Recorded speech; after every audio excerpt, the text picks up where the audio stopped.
Hello, everybody.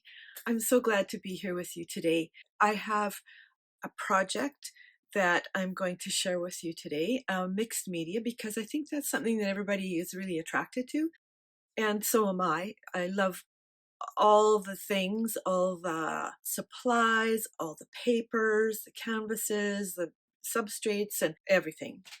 And in fact, if you saw my working spaces, which I have two because I have a small house, but I've kind of taken over spaces. Anyway, we're going to work on a project, which is a nice, easy one. And then be sure to stay till the end because I want to show you something else that I'm working on. So let's have some fun and get down to this nice little project.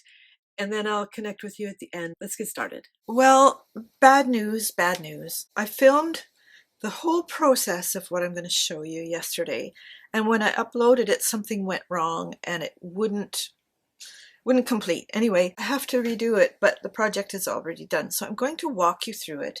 And this is what I made, and it's a really fun, easy project. So step by step, I started with a sketchbook. This is just a sketchbook. It's not a watercolor book. I kind of prefer watercolor because it doesn't warp so badly, but I didn't have one on hand that I really wanted to use. And this one is empty, never used, except for that little house I drew. So starting with this, I first got out this old book and tore out a couple of pages to use as the background, and to adhere them I used matte gel. You could use glue, but the nice thing about matte gel is that you can brush it all over and it completely sticks down all over. It does leave, it is a little bit damp, so of course it will warp the paper, but that goes away. Once I had that down, I went over it with white gesso, and white gesso is very much the same as matte gel. They're both acrylic products, but this one's white. You can actually get clear gesso. Gesso has a little bit more grit in it, which helps the paint stick. So that's really the only big difference. And then what I did was I got one of my brushes, which is this one. It's just a flat brush. This is an inexpensive brush, and I would recommend, if you're just crafting with acrylic paint, use inexpensive brushes. I got out 3 colors of paint for the flowers, so 3 pinks. These are available at Michael's and at art stores and wherever you can find them. I also got this little lemon yellow from another set I have. So I put them on this board, which is really slippery. It's like a palette board, and you can, if you get stuff on it, you can just scrape it off. You can use a scraper or your fingernail or a palette knife or whatever. It's from CRICUT. It's not sponsored or anything, but it's a great piece of equipment to use as a palette. It doesn't stay wet or anything, so it's perfect for short projects, not a painting that you're going to be working on day after day and want to keep it wet. Okay, because acrylic dries fast. And what I did was just for this one, I think I used this brush because it's a filbert and it's got a rounded end on it. So I just picked up paint, made circles like this. I didn't clean the paint off between because I was okay with it mixing, and you can see in some of these where the 3 different colors. I'll just put these out here again.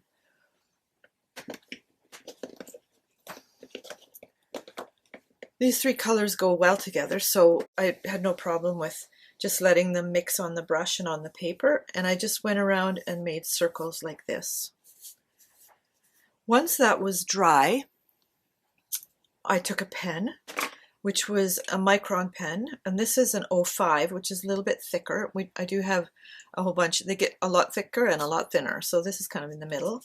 And then I went around every one, made a circle, drew the lines out like this for the petals, connected them with this little ruffly edge, and then added these little lines for the sort of puckery part where a petal comes out of the center. I did that with all of them. When I was finished that, I decided I wanted to put leaves in. So I just drew some leaves freehand. It's just line, line, line. That's all there is to it. Line, line, line. And I put them all over. And when everything was dry, I got out a marker, which actually wasn't that one. It was this yellow-green one. And instead of coloring them all in, I just put marks on them to give it just kind of a painterly look, like they'd been watercolored. I could have used green paint. I just didn't want to, and this is fast and it looks the same and it's less messy and less fussy.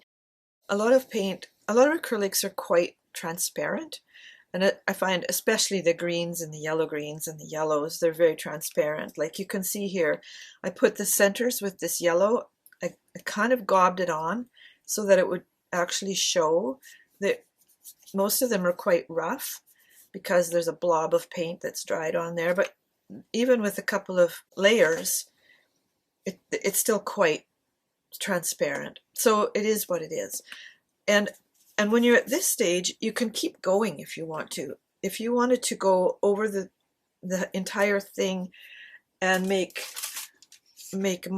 marks like, just like, I guess you could call them quilting marks. You could fill all that in, all these spaces, if you wanted to. If you wanted to go around and put hearts everywhere, if you wanted to just put dots and color the dots in, that would be fun. It would be cute. It's totally up to you. And because you're just using paper and like a sketchbook page, some old book paper, by the way, have a look at thrift stores for stuff like this. That's the project. I'm sorry that the whole process just didn't work. I wasn't able to actually take it off my editing platform and upload it, or just upload it to my computer. So anyway, water under the bridge. Next time I will see. I don't know what went wrong, but something did. And it's only happened once before, so I'm not really worried about it. So there's the project. And I hope you'll just stay till the end. It's only a few more minutes because I have something exciting to show you. And also, I wanted to just talk for a minute about how making videos has been for me. I had to take some time off, and what I've decided is, rather than sticking to a schedule or like a plan, it's going to be plan, no plan. Part of my goal is just to make life more fun, because that actually is a healing thing. More fun, more laughter, more joy, less pressure. This is what I wanted to show you. I've been working on painting after painting after painting because I'm planning to have a show at some point, and I also want to put a lot of work on my website, which is happening. I mean, I'm really excited about this, but I wanted to show you this one that I've been working on this week. It's forget-me-nots with a ribbon. Now I'm not quite finished because I think I made this blue on the ribbon too dark, so it kind of takes over. So I'm going to go over it again and lighten that blue up to sort of one of these sort of medium blues like this maybe, and I think it'll work better. But this one will be ready soon when I'm finished with all those details. Then I have to varnish it and sign it and all that kind of thing, and then I'll put it in my store. So you can, also I'm planning to move some things around in my shop. I'm not going to tell you anymore right now because I'm not really sure how I'm going to do that, but wait and see. And anyway, thank you so much for joining me today.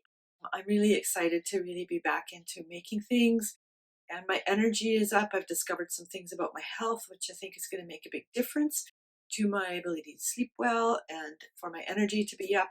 And so there should be lots more coming. As I said, it's plan, no plan. Don't expect a video or newsletter every Monday or whatever, like I have been doing, because I just found I have to listen to myself, listen to my body, and just go, okay, is it going to work this week? What else is going on? That sort of thing. Anyway, thanks for joining me. It's been such fun, and I hope you try that little project. since I had a delay because of that corrupted file and I had to redo this middle section of my video, in the meantime, I've had time to finish this painting. And so I thought I'd show you the final project, and you can tell me what you think. If the lighter blue is better, I think it is. I feel quite good about it. And I'm currently just painting the edges. So I've got the edges painted pink and still working on part of it. It's still a little bit sticky. I can feel that, but it's dry. Anyway, there's the project right there. I hope you like it, and I'd love to hear what you think. So be sure to put a comment in the bottom. The other thing I wanted to talk to you about is that I've thought of is going forward. I put a little poll on my YouTube channel sometime in the last week or so, and just asking if you prefer watercolor or acrylics or mixed media. Would you like to see more of those things, and which one? Because I've kind of moved on from doing solely glue books because there's just so much more available to do. And I love to do a lot of it. I love to explore artistically and creatively. So I thought, why don't we just try some different things? And I would really like to know how you feel about that. Is that something that's interesting to you? Would you like me to show you different techniques in things? I've done watercolor for years and years, like we're talking decades. For example, I think I started in watercolor when my youngest daughter went to preschool, and she's now 41. So that gives you a little bit of an idea how long it's been and probably how old I am, which is fine. You can guess or you can ask me if you want. I don't care. However, so I have lots of knowledge to share, but I kind of think, well, there's no point putting things out there that nobody's really interested in, because part of my goal with a YouTube channel is I want to connect with people. I want to have it kind of an ongoing with part of my business. I mean, there's lots of different ways to do business and to market one's business, but I love videos. I like doing this kind of thing. However, I don't want to take a shot in the dark. You know what I mean? I don't want to just make wild guesses and hope that people like what I'm doing. The other thing is, besides the artistic piece and the creative piece, is I want to start doing some classes. But again, I don't want to do something that nobody's interested in because they take a lot of work. It's a lot of time involved and that kind of thing. So your feedback would be wonderful. I would appreciate it a great deal. And don't be afraid to be detailed, or just email me. In the information in my channel, there's an email address that you can use to contact me directly, or better yet, get on my mailing list, which you can do from the links below. And then it's easy to contact me that way. So once you're on the mailing list, you can just reply to a newsletter and tell me what you think. So there's those things. And then also, I've started adding a little bit more vlog style, and I'm not really sure if that's something people enjoy or not. I know I do. I love watching, how other people live, what they're interested in, and that sort of thing. And I just want to know, is that something you like? I like to watch that kind of thing, but that's just me. So that doesn't necessarily guarantee that you will like the same kind of thing. I know for some people it's like, let's get to the point and let's just do it. Let's make it happen. But it's not for everybody. And sometimes what we want out of a video is just to watch something pleasant and relaxing and inspiring. You know what I mean? I do find that there are certain things for me that are more inspiring than others. as far as creative work and happiness, and I think you know what I mean. Anyway, I'm going to leave it at that, but I would love to hear from you because I'm trying to just kind of sort out my direction. When you know how to do a lot of things, it's easy to say, well, I'm going to go do that. But sometimes just because you know something doesn't mean you should go in that direction. So let's mull it over together. And I'll see you next time. For real this time.